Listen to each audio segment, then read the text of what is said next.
nuestra serie en el Evangelio según San Lucas. No sé quién lleva cuenta de cuántos mensajes llevamos ya, ¿verdad? ¿Alguien lleva cuenta? ¿Verdad? Pero ha sido algo precioso, ¿verdad? Yo sé que hay más de 100 ya. Hay más de 100 sermones en Lucas. Y hoy retomamos en el capítulo 18, hermanos, este precioso encuentro del Señor con el joven rico.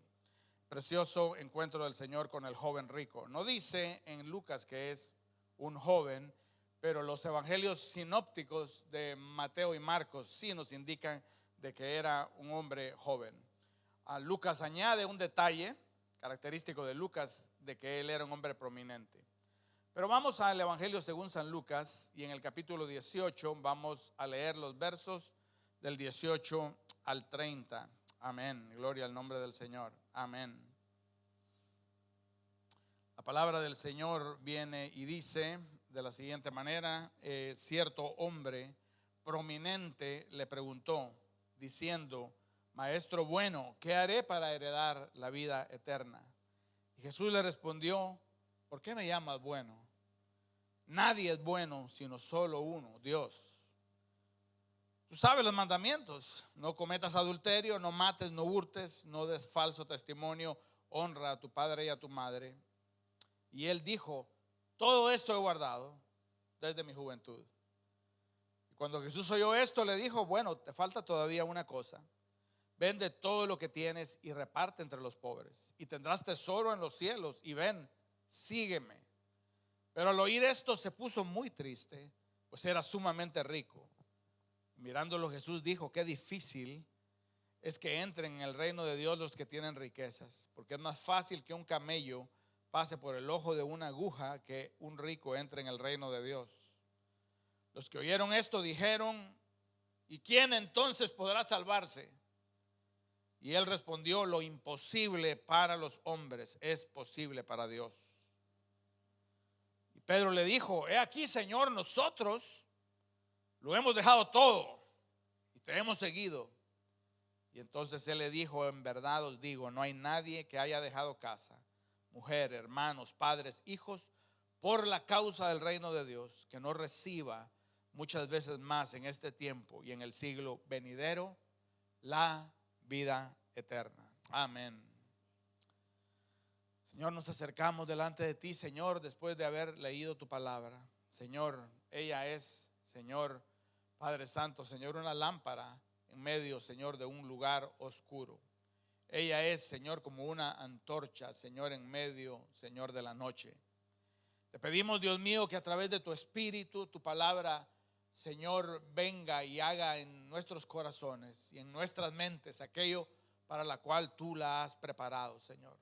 Nos confesamos necesitados de ti, Señor, del mover de tu Espíritu en medio de nosotros.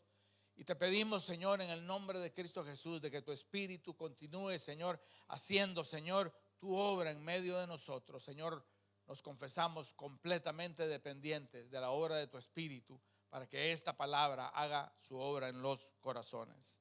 Gracias te damos, Señor, en el nombre de Jesús. Amén y amén. Como decíamos, hermanos, retomamos hoy nuestro caminar, hermanos, con Jesucristo a través del Evangelio según San Lucas. De una manera muy meticulosa, hermanos, muy periodística, hermanos, discípulo del Señor Jesucristo, narra la llegada y el establecimiento del reino de Dios, empezando con la llegada del Rey Jesús, el Hijo de Dios. La promesa que ya no debe ser esperada más, porque Jesús nace, hermanos, en la ciudad de Belén. Pero hemos visto también cómo desde el momento en que el Señor empieza a ejercitar el ministerio, el reino de las tinieblas, hermanos, entra en conflicto, en combate en contra del reino de los cielos. Y esto es algo que es una, hermanos, narrativa que se repite a través de las páginas de las Escrituras, hermanos, no solo en Lucas, sino hasta el Apocalipsis, empezando desde el Génesis. Vemos cómo, hermanos, el enemigo se opone en las páginas del Nuevo Testamento a través del diablo mismo tentando a Jesús en el desierto, de los líderes religiosos, de ambos judíos y gentiles. El reino de Dios, sin embargo, hermanos, es indetenible. El reino de Dios es incontenible, el reino de Dios es invencible. Hermanos, y aunque no se ha revelado en toda su plenitud, Jesús dice algo, que el reino del Señor ya está en medio de nosotros. El reino de Dios ya está en medio de nosotros. Ahora, esta verdad de que el reino, hermanos, ya está en medio de nosotros es una verdad extensa y poderosa.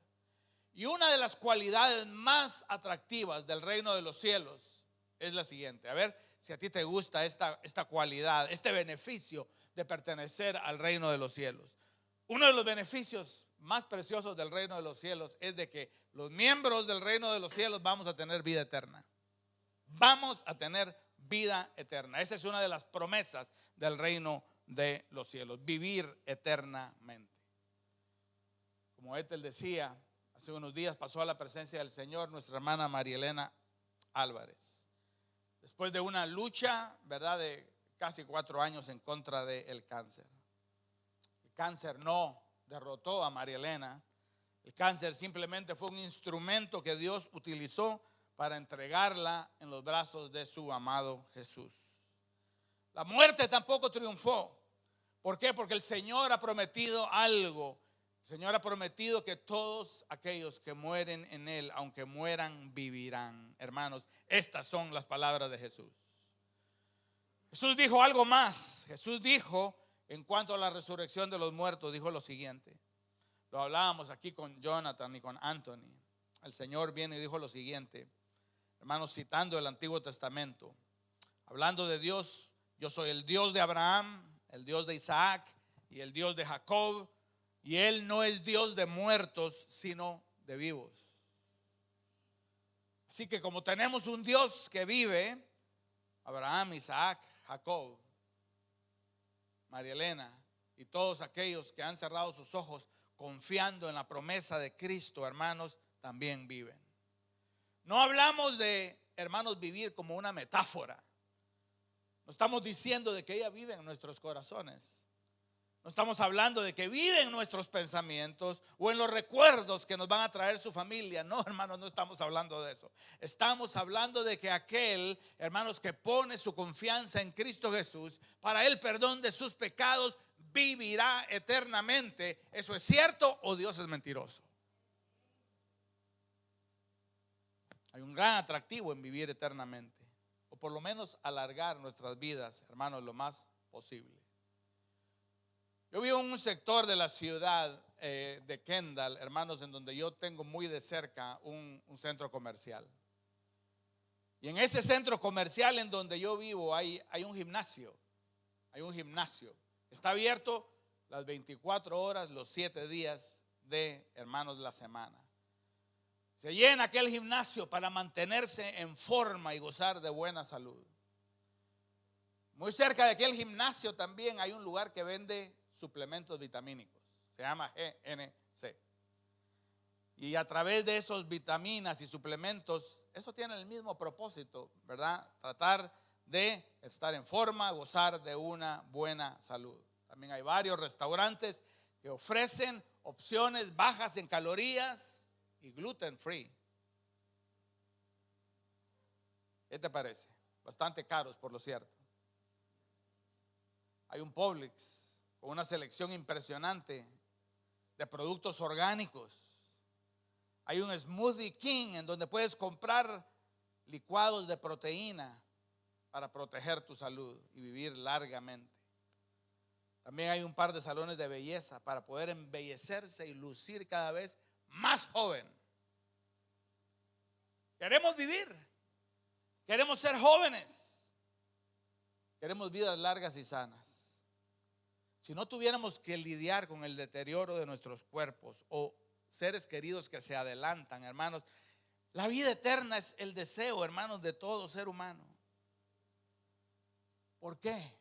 Esta no es una obsesión patética de querer aferrarnos a nuestra mortalidad, sino que simplemente Dios puso, según Eclesiastés 3:11, eternidad en nuestros corazones. Y el Señor nos hizo a su imagen y semejanza, hermanos, y Él es eterno. Así que la pregunta que este joven rico hace es relevante. Y es nuestra pregunta directiva del día de hoy. ¿Cómo nosotros hacemos para heredar la vida eterna? ¿Qué hacemos para heredar la vida eterna? Nuestro texto, hermanos, provee la respuesta a través, hermanos, de 3 encabezados. Y lo primero que decimos es: para heredar la vida eterna, hermanos, debemos de reconocer nuestra necesidad de justicia. Debemos de reconocer nuestra necesidad de justicia. Que el hombre se acerca al maestro, al Señor, y le dice: maestro bueno. Un título, hermanos, que no se usa mucho en la Biblia, pero él lo usa con Jesús. ¿Qué haré para heredar la vida eterna? Aquí hay alguien que está buscando, hay alguien que está interesado en saber cómo heredar la vida eterna.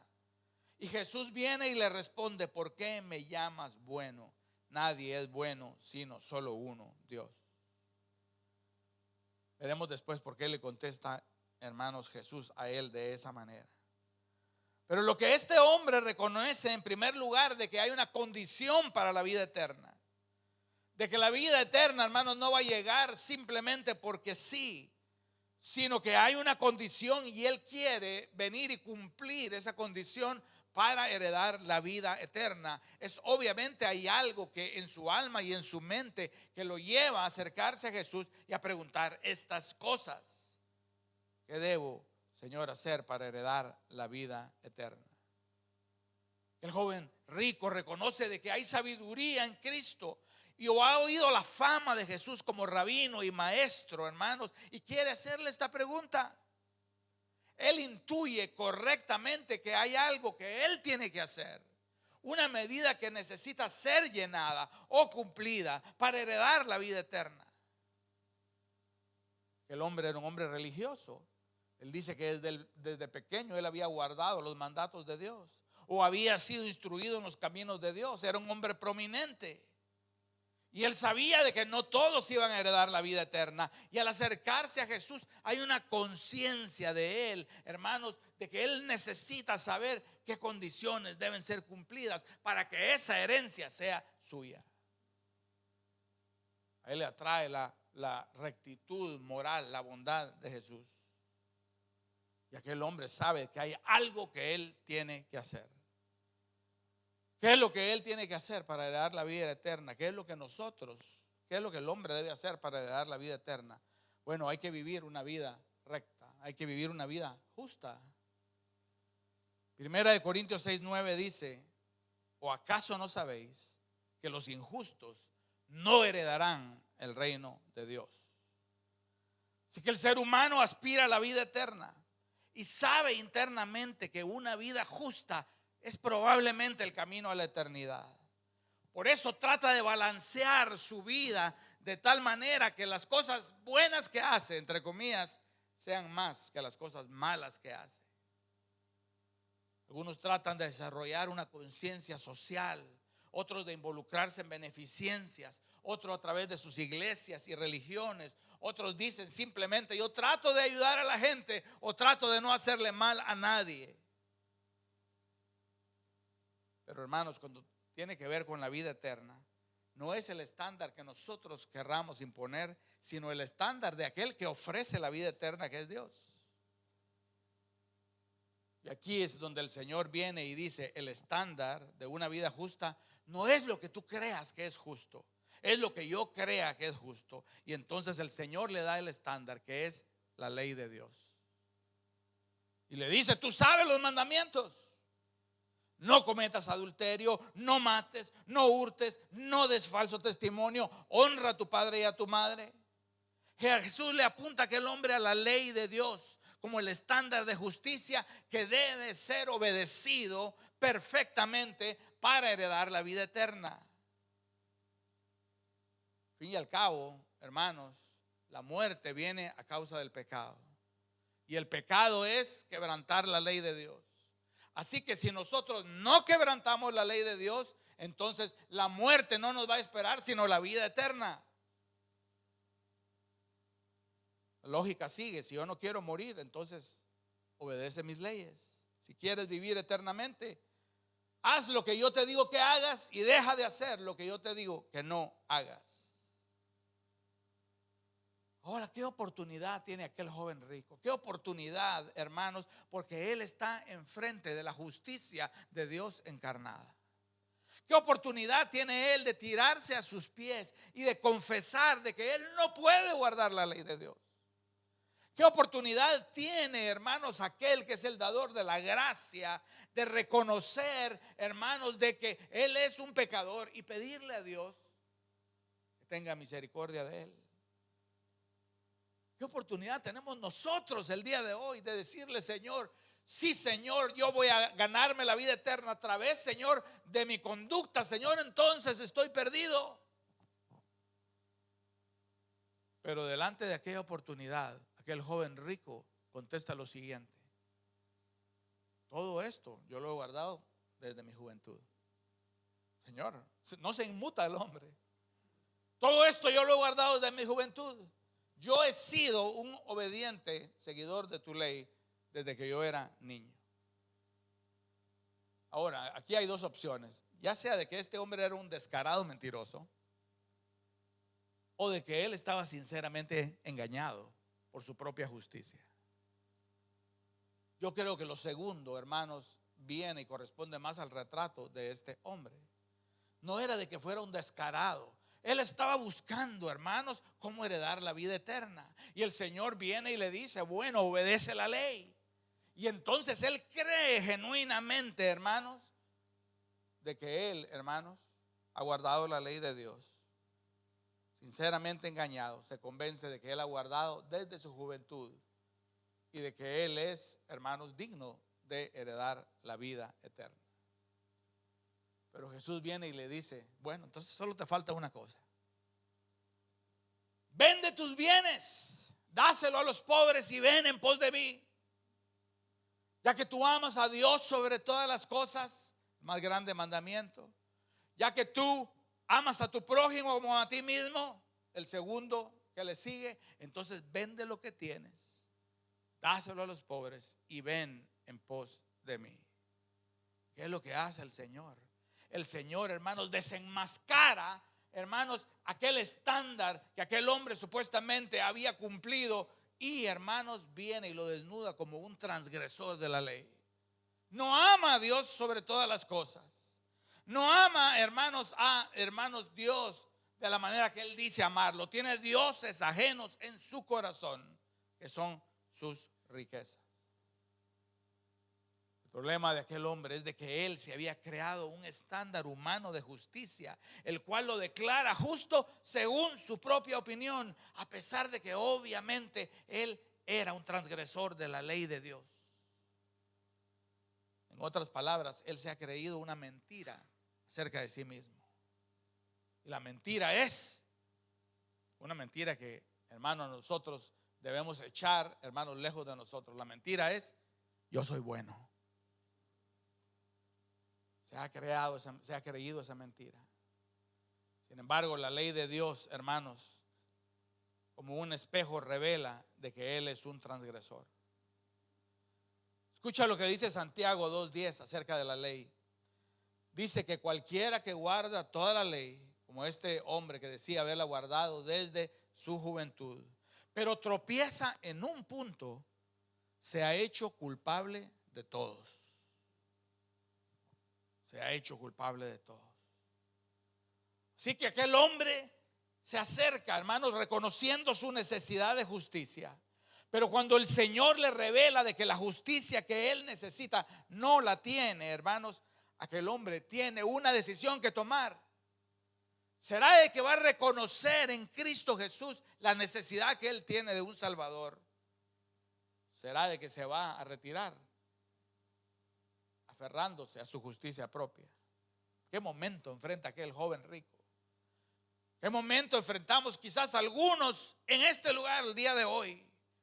Estamos enfrente del Salvador del mundo. Estamos enfrente de aquel que puede justificar. Estamos enfrente de aquel que puede perdonar pecados, que puede abrirnos, hermanos, las puertas de los cielos mismos.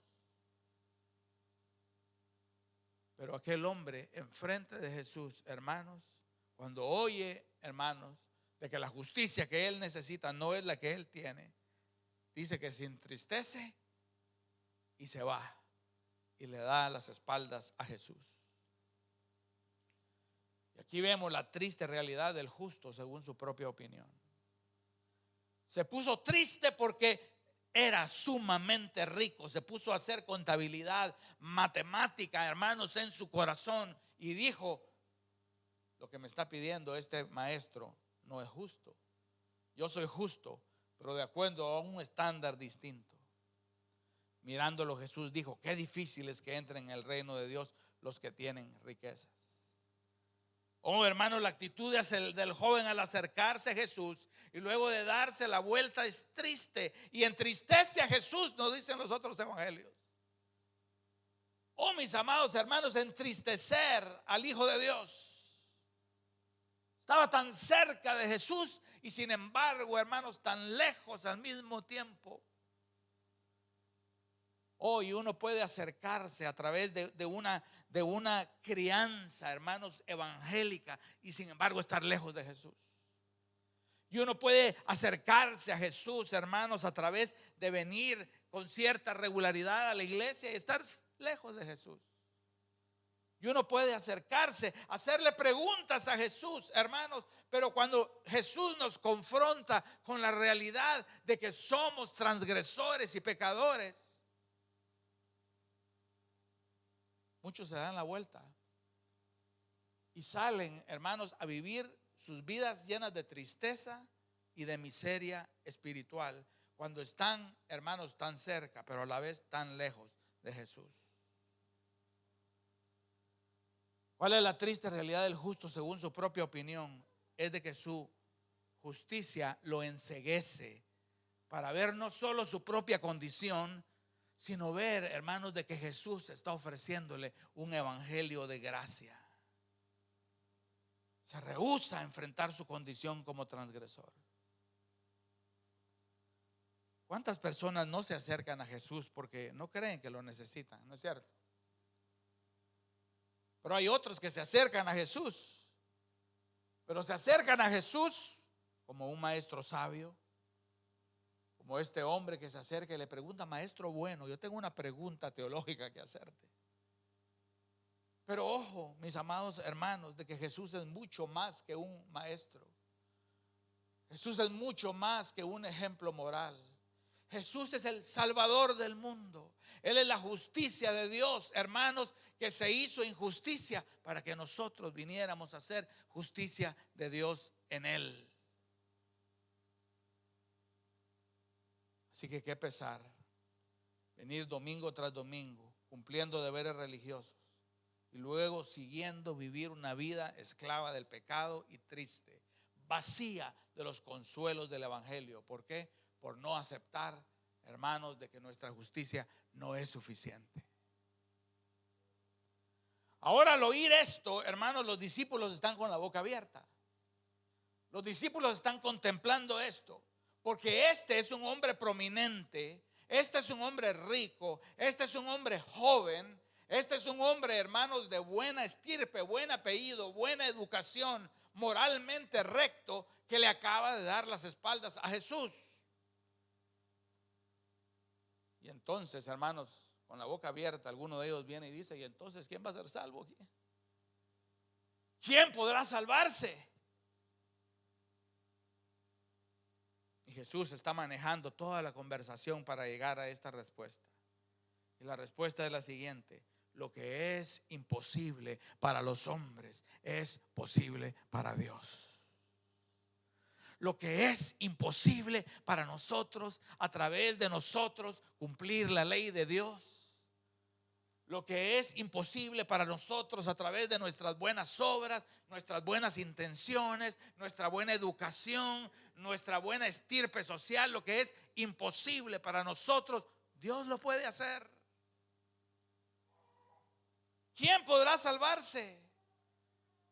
Ellos están entendiendo que el estándar que Dios ha puesto, que es el estándar de su ley, no puede ser cumplido. Y esto los lleva a una humilde confesión. La humilde confesión, señores. ¿Y entonces quién se va a salvar, Señor? Ellos reconocen su pobreza espiritual. Pero quizás se olvidaron de que Jesús había dicho, hermanos, unos capítulos anteriores lo siguiente: bienaventurados los pobres en espíritu, porque de ellos es el reino de los cielos. Bienaventurados de aquellos que dicen que no pueden. Bienaventurados de aquellos que dicen que está más allá de ellos el obedecer de esta manera. Oh, mis hermanos, esta humildad no viene con un estatus económico. Eso no significa ser humilde. No viene a través de la conmiseración o la victimización, sino que esta humildad, esta pobreza en el espíritu es una realidad trabajada en nuestros corazones por el Espíritu de Dios. Y esta es la realidad de que nadie se puede sostener delante de Dios. Nadie se puede parar delante de Dios en sus propios méritos. Nadie. Esto lo llegó a entender David. En el Salmo 130 él viene y dice: Señor, Señor, si tú tuvieras en cuenta las iniquidades, Señor, ¿quién podría, Señor, sostenerse delante de ti? Pero en ti hay perdón para que seas temido. Esto lo entendió el apóstol Pablo, hermanos, cuando le escribe a los filipenses. Y él les dice lo siguiente: pero todo lo que para mí era ganancia lo he estimado como pérdida por amor de Cristo. Y aún más yo estimo como pérdida todas las cosas en esta vida, con tal de conocer a Cristo Jesús mi Salvador, por quien lo he perdido todo, y lo considero como estiércol todo a fin de ganar a Cristo. Atención, verso 9 dice: y ser hallado en Él, no teniendo mi propia justicia, sino la que es por la fe en Cristo, la justicia que procede de Dios sobre la base de la fe. Así que si nosotros queremos heredar la vida eterna, hermanos, nosotros venimos y reconocemos, hermanos, de que la necesidad que nosotros tenemos es de justicia delante de un Dios justo y santo. Y venimos a reconocer, hermanos, de que la única justicia que nosotros, hermanos, podemos, hermanos, alcanzar es la que nos es dada gratuitamente por la fe en Cristo Jesús. ¿Cuántos dicen amén? Así que recibimos a Cristo, no le damos las espaldas a Cristo y nos vamos a contar nuestras posesiones. Qué mal negocio hizo aquel muchacho, qué mal negocio, hermanos, cuando Cristo ofrece el reino de los cielos. En último lugar, hermanos, entonces nosotros también recibimos el don de la salvación. Ahora Pedro está viendo todo lo que está sucediendo. Pedro es muy suspicaz y es bastante impulsivo. Y entonces él empieza a decir: bueno, yo no le di la espalda a Jesús y yo sí dejé cosas. No como este hombre que no quiere dejar sus riquezas. Y él viene y levanta la mano y dice: Señor, yo tengo algo que decir. Nosotros sí lo hemos dejado todo, Señor, y te hemos seguido. ¿Qué situación quedamos nosotros? Y entonces él viene y le dice: en verdad os digo, no hay nadie que no haya dejado casa o mujer o hermanos o padres o hijos por la causa del reino de Dios, que no reciba muchas veces más en este tiempo y en el siglo venidero que la vida eterna. ¿Qué me has dado tú, Pedro? ¿Qué le hemos dado nosotros al Señor? No, yo le di mi corazón. Tú le diste tu corazón. Eso que Jeremías dice que es engañoso y perverso, eso fue lo que le ofrecimos al Señor. No, yo le di mi vida. Perdón, pero nuestra vida Él la compró con su sangre en la cruz del Calvario. No le hemos dado nada. No, yo le he dado mi servicio. Yo le doy mis cantos. Eso debe contar por algo. Hermanos, Él tiene millares de ángeles que no se cansan de alabar su nombre, hermanos, y decir: santo, santo, santo es Jehová, Dios de los ejércitos, y digno es el Cordero. No hay nada que nosotros le podamos dar al Señor. No es una transacción. Pedro necesita entender eso, y nosotros necesitamos entender esto para recibir el don gratuito de la salvación. No es una transacción. Pero Pedro y nosotros necesitamos aún entender, y probablemente, hermanos, entraremos al college allá en el cielo, ¿verdad? Ya, yo siempre digo, yo me voy a inscribir en una clase en el college del cielo que se llama Amor de Dios 101. Porque yo no entiendo este amor. No entiendo este amor. Y él tampoco. Y seguimos entendiendo y queriendo entender las profundidades de su gracia. No es una transacción. Por la fe somos salvos. Por gracia somos salvos, no por obras, para que nadie se gloríe. Y la fe es meramente el instrumento. Es la mano extendida que recibe el don de la salvación. Hermanos, concluimos entonces que la salvación viene de Dios. Aparte de la obediencia a las obras de la ley, la salvación viene de Dios. Él es mi roca, no resbalaré. Amén. Ahora admiramos la paciencia de Dios con este joven, ¿verdad? Qué paciente el Señor con este joven.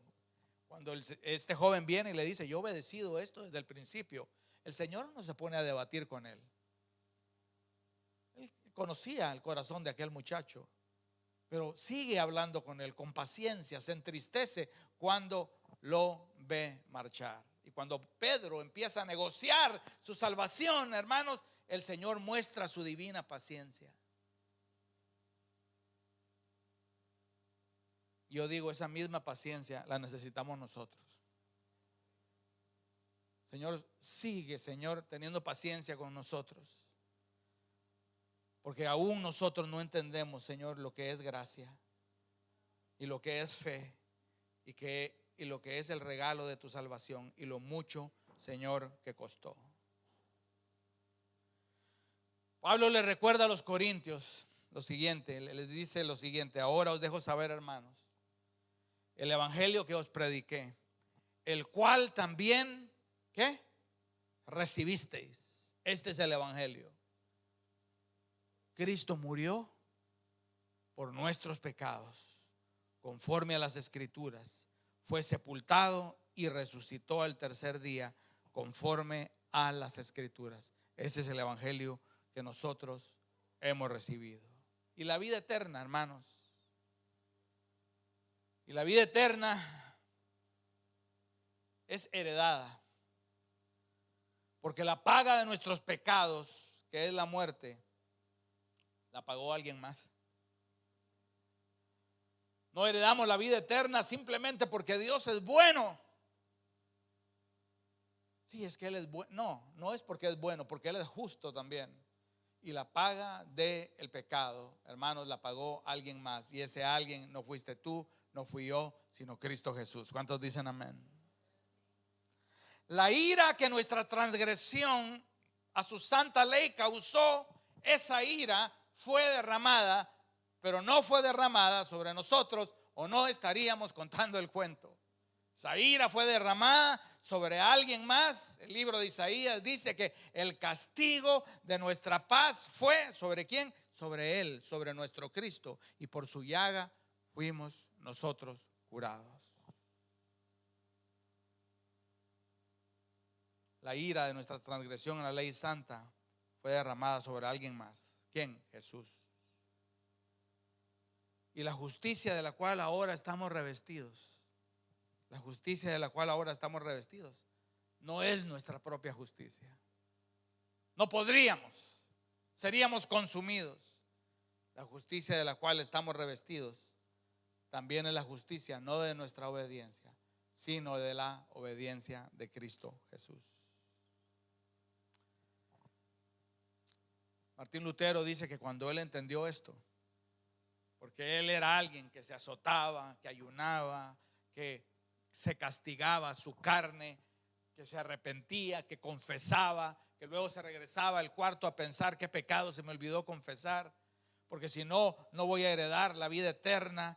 Se fue a vivir como un ermitaño a un convento, a un monasterio, hermanos, y aún así no encontraba en su corazón, hermanos, lugar para entender de que la justicia que él necesitaba era una justicia diferente.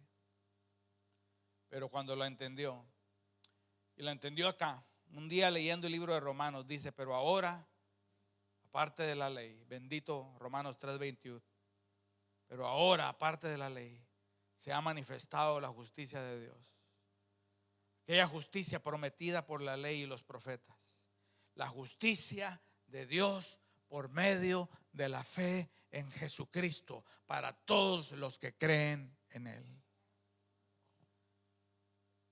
Y cuenta Lutero en su comentario a Romanos que cuando él entendió esto, él sintió que las puertas del cielo se le abrían de par en par. Hay una manera de entrar, hay una manera de heredar la vida eterna, pero no es a través de mi propia justicia, sino es a través de su justicia. Así que nosotros no nos vamos tristes alejándonos de Jesús, sino nos quedamos ¿qué? Gozosos en la presencia de Jesús. Reflexiones pastorales. Terminemos con 4 reflexiones pastorales. La primera: renunciemos a la mentira de que somos buenos. Esa fue una mentira que fue cocinada, hermanos, en los hornos más profundos del mismo infierno. Se la presenta Satanás a los hombres, las cuales la creen. Pero no es cierto. No somos buenos. No hay bueno ni aún uno. No hay quien haga el bien. Todos a una nos hemos hecho inútiles. ¿Gentiles? Sí, gentiles, pero también judíos. Mis amados hermanos, esta mentira nos va a llevar a alejarnos de Cristo y nos conducirá a la depresión y a la miseria espiritual. El infierno estará poblado de gente, hermanos, que se creía buena. Asegurémonos que ninguno de aquí sea uno de los tales. Esa mentira nos ciega, esa mentira nos aleja de su gracia. No somos buenos, Señor. Delante de tu presencia renunciamos, Señor, a esa mentira. No somos buenos.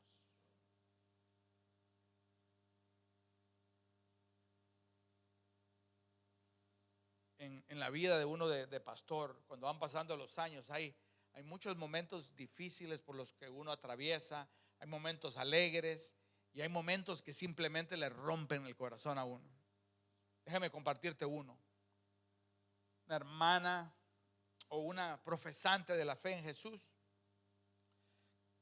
padeciendo problemas en su hogar, la llevaron, no era de nuestra iglesia, pero la llevaron ese día para que oráramos por ella. Y en medio del mensaje yo la veía quebrantada, la veía llorando, acudiendo a su pañuelo a sacarse las lágrimas. Y yo dije: qué privilegio voy a tener después de orar por ella. Y luego al final del servicio me acerqué a ella con un par de hermanos, ¿verdad? Y ella, en medio de sus lágrimas, ella vino y dijo algo. Dijo: pastor, yo no sé por qué lo que me pasa a mí y lo que me continúa pasando, si yo soy buena.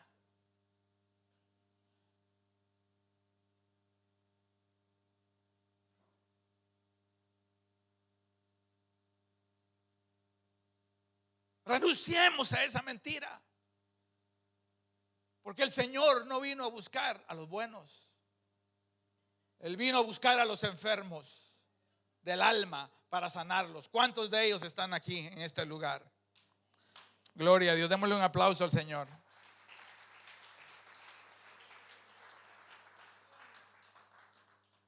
Arrepintámonos. Segunda reflexión de las muchas formas en que la justicia propia se evidencia en nuestros corazones.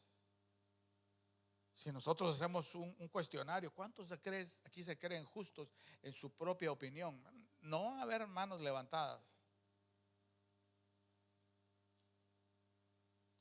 En Judas, hermanos, Judas nos enseñó que fallar en reconocer el señorío de Cristo y querer ser nuestros propios señores, tomar nuestras propias decisiones sin consultar al Señor, querernos pastorear a nosotros mismos, hermanos, esa es una manera de decirle al Señor: yo puedo ser mi propio rey.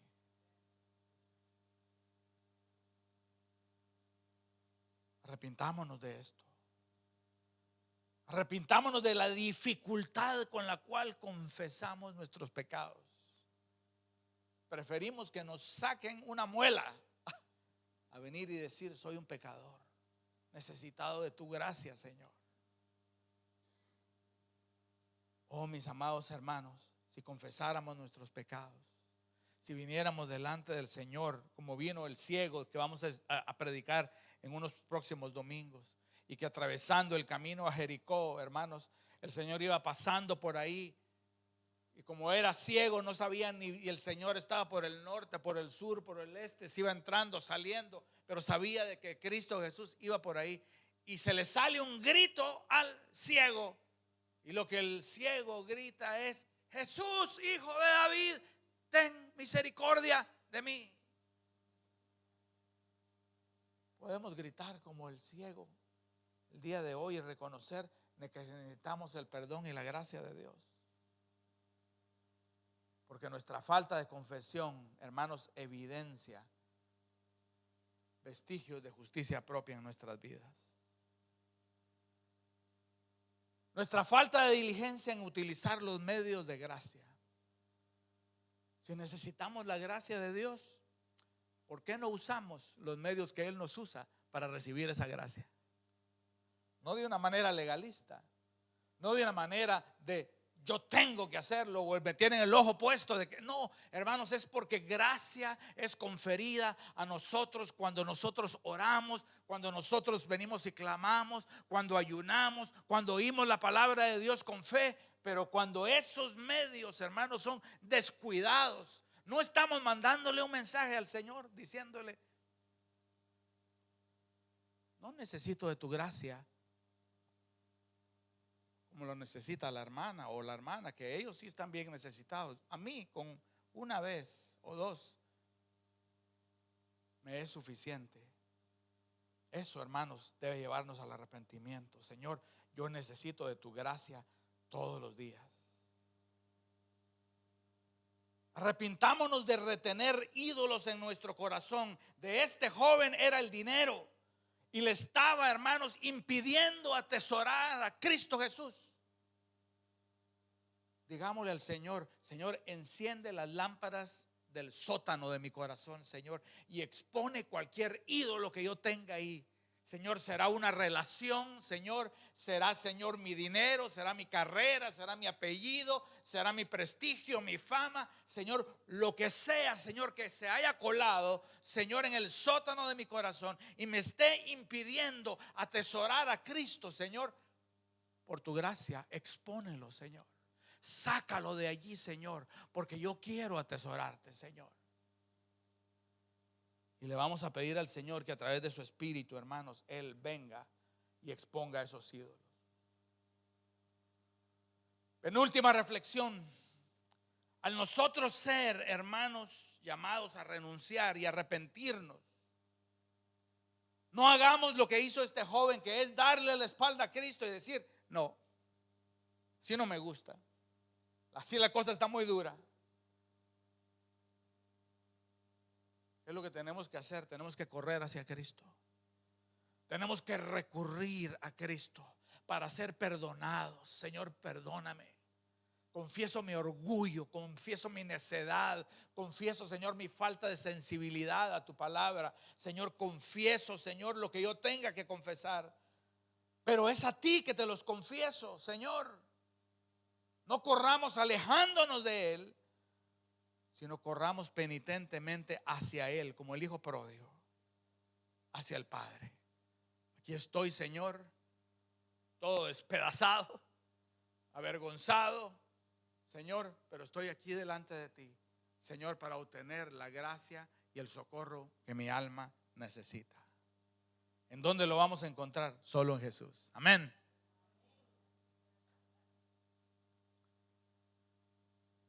Regocijémonos en una salvación tan completa.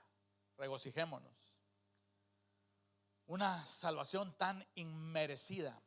¿Cuántos de nosotros nos merecíamos ser salvos? Lo que merecíamos era la muerte.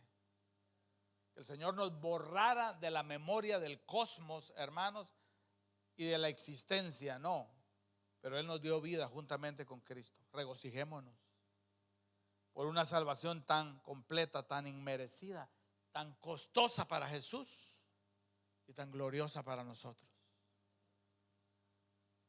Alegrémonos que nuestros nombres están escritos en el libro de la vida del Cordero, están en gloria. Quizás nuestros nombres no estén, ¿verdad?, en ningún otro lado. Probablemente si alguien viene y they Google our names, no aparecemos en ningún lado, hermanos. En ningún lado importante, por lo menos para los estándares de los hombres. Pero ¿sabes quién nos conoce? Dios nos conoce. Nuestro Padre nos conoce. Nuestros nombres están escritos en el libro de la vida del Cordero. Regocijémonos en la vida eterna. ¿Cómo heredaremos la vida eterna? La vida eterna no es un cuento de hadas. No es un cuento de los hermanos Grimm. La vida eterna es la firme promesa de un Dios que no miente y que dice, hermanos, que los llamados de su nombre no conocerán la muerte eterna. Y esto lo dice un Dios que vive. Como Dios vive, Abraham vive, Isaac vive, Jacob vive, María Elena vive. Y nosotros viviremos también eternamente. ¿Qué haremos para heredar la vida eterna? Recibamos con los brazos extendidos de la fe el regalo de la salvación y la herencia de la vida eterna, adquirida por Cristo Jesús, quien vivió la vida justa y perfecta que nosotros no podemos vivir, y murió la muerte cruenta que nosotros merecíamos. Gocémonos en tal salvación. Cerremos nuestros ojos en esta hora.